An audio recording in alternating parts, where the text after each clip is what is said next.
Well, let me start with the news that we've just heard in the last hour or so this evening, that there is to be a public inquiry. The Home Office saying that there were known concerns about Axel Rudakubana before he carried out this murder, that he'd been in contact with multiple state agencies. There'd been 3 referrals even to the government's Prevent programme, and contact with police, the courts, youth justice, social services and mental health services, we're told.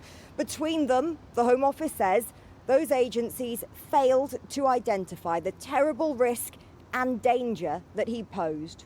That information now being made public because the legal restrictions that were in place to ensure a fair trial, they don't apply now, because with those guilty pleas this morning, there will be no trial. And I have to say, it was completely unexpected when it happened in court this morning, when Axel Rudakubana, now 18, he was 17 at the time when this happened, changed his pleas to all counts to guilty. So unexpected, in fact, that the families of the victims were not in court when it happened.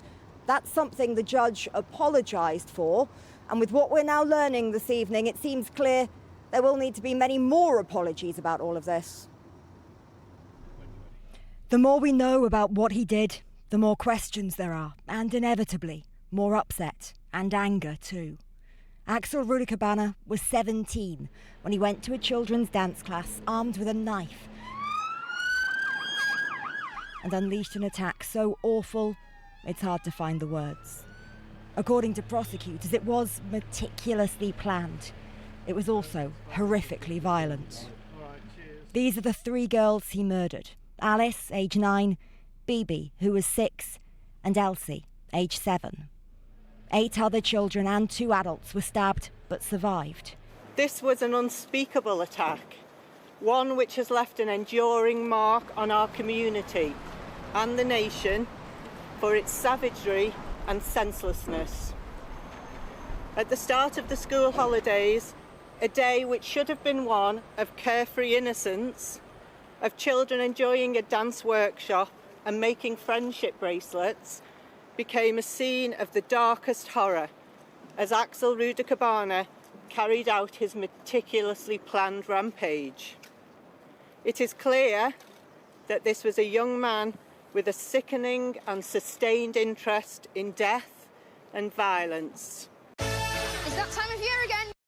This is Axel Rudakubana, age 11, in a fundraising video, dressed as Doctor Who. He'd been born in Cardiff to Rwandan parents, but by now they'd moved to a village near Southport. When police searched their home last summer, they discovered Axel Rudakubana had been making the deadly biotoxin ricin. And before his murderous rampage, there'd been concerns about his violent behaviour. He'd been expelled from this school. It's understood he'd written the names of people he'd fallen out with on a hockey stick, which he then used as a weapon. Details have also emerged of events 1 week before Axel Rudakubana came to this street in Southport in a taxi and committed mass murder. It's understood on the previous occasion a taxi had also been booked, but to go to the school he'd been excluded from.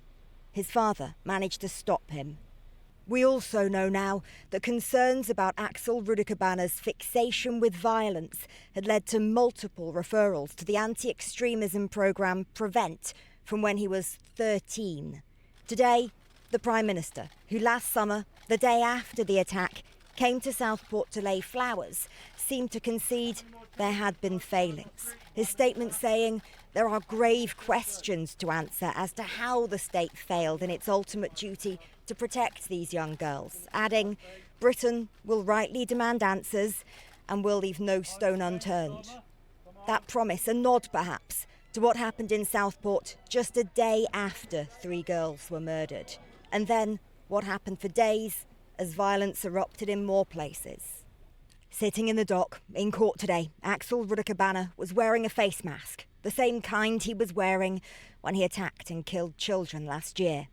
His change of plea means there will be no trial. He will, though, be brought back to court on Thursday when he'll be sentenced, inevitably, to many years in jail.